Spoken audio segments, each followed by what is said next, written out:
Voyager au Royaume-Uni est devenu beaucoup plus difficile. Non seulement les passagers devront passer un dépistage PCR avant de monter à bord de leur avion, mais ils devront ensuite subir 2 tests supplémentaires, le deuxième et le 8e jour pendant leur période de quarantaine, d'une durée de 10 jours. Ces 3 tests de dépistage sont à la charge des voyageurs.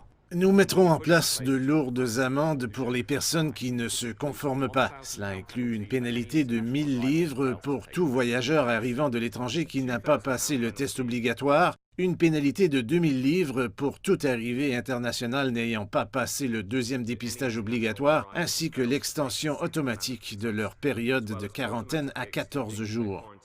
Aussi, à partir de lundi, les passagers en provenance de l'un des 33 pays où l'on craint que des cas du variant identifié pour la première fois en Afrique du Sud se soient propagés devront réaliser leur quarantaine dans un hôtel. Encore une fois, tous les frais restent à la charge des voyageurs.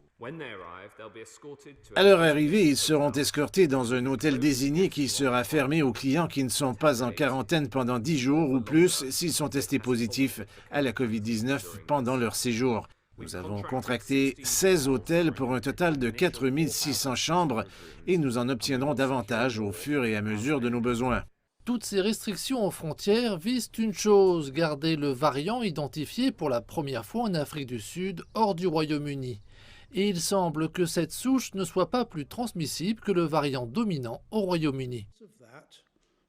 Pour ce motif, il n'y a aucune raison de penser que le variant sud-africain rattrapera ou dépassera notre virus actuel dans les prochains mois. Et c'est un point vraiment important. D'ailleurs, les vacances à l'étranger sont à oublier. Il est bien entendu illégal de voyager à l'étranger sans raison légale de le faire. Il est donc illégal de voyager à l'étranger pour des vacances et autres loisirs.